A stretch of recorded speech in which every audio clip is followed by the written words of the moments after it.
আজকে আপনাদেরকে দেখাবো খুব ইন্টারেস্টিং একটা রান্না। সেটা হচ্ছে মূলত পাহাড়িদের সবজি। পাহাড়িরা হচ্ছে এটা কলা গাছের ভেতরের যে অংশটা আছে সেটাকেই হচ্ছে ওরা সবজির মতো করে রান্না করে খায়। তো আমরা যেহেতু চট্টগ্রামের মানুষ, আমরাও কিন্তু এটা খাই। এটা খুবই মজার। আর বেশিরভাগ কিন্তু পাহাড়িরাই এটা খায়। তো যাই হোক, আজকে আমি সেটা বাজারে দেখেছিলাম, তো নিয়ে এসেছি। আর কলার ভেতরের অংশটা কিন্তু আপনাদেরকে একটা ছবির মাধ্যমে দেখিয়ে দিয়েছি ওটা কীরকম হয়। তো সেটাই হচ্ছে আজকে চিংড়ি মাছ দিয়ে রান্না করব। পাহাড়িরা কিন্তু এটা চিংড়ি শুটকি দিয়ে খায়, তবে আমরা এমনিতে চিংড়ি দিয়েই খাই। খুবই মজার এটা। এটা এই যে কাটার সময় কিন্তু এভাবে কাটতে হবে, ভেতরে যে কষটা আছে সেটা কিন্তু হাতের সাথে এভাবে পেঁচিয়ে ফেলতে হবে। তারপর আলু ভাজির মতো করে কেটে নিতে হবে সবগুলো সবজি। তো আমি এভাবেই কেটে নিচ্ছি, এই যে দেখে বুঝতে পারছেন।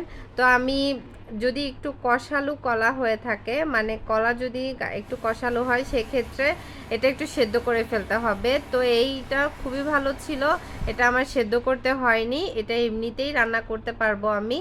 তো আমি কড়াইতে পেঁয়াজ কুচি, রসুন কুচি আর কাঁচামরিচ দিয়েছি। এই রান্নাটার মধ্যে কিন্তু কাঁচামরিচটাই বেশি ইউজ করা হয়, কারণ এটা একটু সাদা সাদা টাইপের হয়। তবে আমি একটু শুকনা মরিচ অ্যাড করেছি কাঁচামরিচের সাথে। একদম সাদা সাদা দেখতে ভালো লাগে না, এই জন্য। তো আমি এখানে একটু ধনিয়ার গুঁড়াও দিয়েছি, একটু হলুদের গুঁড়া দিয়েছি, সামান্য একটু মরিচের গুঁড়া দিয়েছি আর কাঁচামরিচ দিয়েছি। সব কিছু একসাথে ভালো করে মিক্স করে তারপর আমি এখানে ধুয়ে রাখা যে কলার ভেতরের অংশটা ছিল সেটা দিয়ে দিলাম। দিয়ে ভালো মতো একটু খুন্তি দিয়ে নেড়ে চেড়ে একটু কষিয়ে নিতে হবে।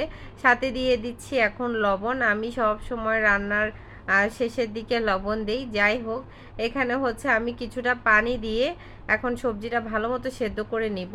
এখানে কিন্তু আরও একটা জিনিস দিতে হবে, সেটা হচ্ছে চাউল ভিজিয়ে আপনারা বেটেও দিতে পারেন। আর যেহেতু আমার সেই প্রসেসটা আসলে অনেক সময়ের ব্যাপার ছিল, এজন্য আমি এখানে চাউলের গুঁড়া নিয়ে 2 চামচ পানির সাথে ভালো মতো মিক্স করে এখন এই সবজিটার মধ্যে দিয়ে দিতে হবে। এটাকে আমাদের চট্টগ্রামের ভাষায় বলা হয় গাই।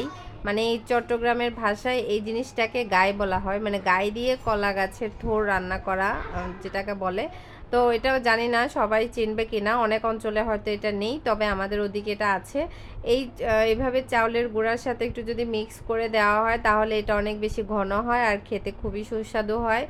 যাই হোক, আমার কিন্তু রান্নাটা প্রায় কমপ্লিট হয়ে গিয়েছে। এটা যদি এভাবে একবার রান্না করে খেয়ে দেখতে পারেন, যদি খেয়ে দেখেন তাহলে বুঝতে পারবেন এটা টেস্ট কেমন। আমি একসময় খেতাম না, কিন্তু আম্মু মাঝে মধ্যে রান্না করতো এটা।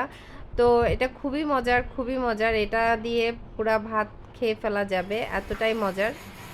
তো আজকে এ পর্যন্তই। কেমন হয়েছে রেসিপিটা অবশ্যই জানাবেন। ভালো লাগলে আমার পেজটা ফলো দিবেন। আল্লাহ হাফেজ।